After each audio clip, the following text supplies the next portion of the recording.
ಆ, Dharwad suburban police ಸ್ಟೇಷನಲ್ಲಿ ನಿನ್ನೆ ಒಂದು FIR ಆಗಿದೆ 94/24. ಅದು 323 ಮತ್ತು 354D stalking case under IPC sections register ಆಗಿದೆ.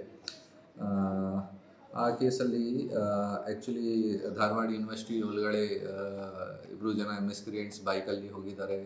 ಆ ಟೈಮ್ಗೆ ಗರ್ಲ್ ಸ್ಟೂಡೆಂಟ್ಸ್ಗೆ ತೊಂದರೆ ಕೊಟ್ಟಿದ್ದಾರೆ, ಅವ್ರ ಜೊತೆ ಟೀಸಿಂಗ್ ವಗैरह ಮಾಡಿದ್ದಾರೆ, ಸ್ಟಾಕಿಂಗ್ ಮಾಡಿದ್ದಾರೆ. ಅದೇ ಥರದ್ದು ಮಾಹಿತಿ ಇದೆ. ನಾವೆಲ್ಲ ಆ್ಯಕ್ಚುಲಿ ಸ್ವಲ್ಪ ಲೇಟ್ ರಿಪೋರ್ಟ್ ಆಗಿದೆ, ಪೊಲೀಸ್ಗೆ ಸ್ವಲ್ಪ ಲೇಟ್ ರಿಪೋರ್ಟ್ ಮಾಡಿದ್ದಾರೆ ಅವರು. ಈ ಇನ್ಸಿಡೆಂಟ್ 14th ಮೇಗೆ ಆಗಿದೆ. ಈಗ ನಿನ್ನೆ 21st ಮೇಗೆ ರಿಪೋರ್ಟ್ ಆಗಿದೆ, ರಿಜಿಸ್ಟರ್ ಆಗಿದೆ ಕೇಸ್. ಸೊ ನಾವು ಇನ್ವೆಸ್ಟಿಗೇಷನ್ ಸ್ಟಾರ್ಟ್ ಮಾಡಿದ್ದೀವಿ.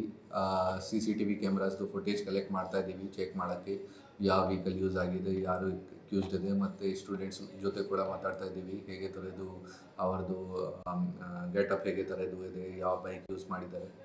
ಮತ್ತು ಸೇಮ್ ಟೈಮ್ ಎಲ್ಲ ಆಫೀಸರ್ಸ್ಗೆ ಅದು ಕೂಡ ಹೇಳಿದ್ದೀನಿ ಕಿ ಯೂನಿವರ್ಸಿಟಿಯಲ್ಲಿ ಮತ್ತು ಬೇರೆ ಎಜುಕೇಷನಲ್ ಇನ್ಸ್ಟಿಟ್ಯೂಟ್ಸಲ್ಲಿ they should take some steps along in cooperation with ನಮ್ಮ ಕಾಲೇಜ್ ಅಫಿಷಿಯಲ್ಸ್, ಯೂನಿವರ್ಸಿಟಿ ಅಫಿಷಿಯಲ್ಸ್.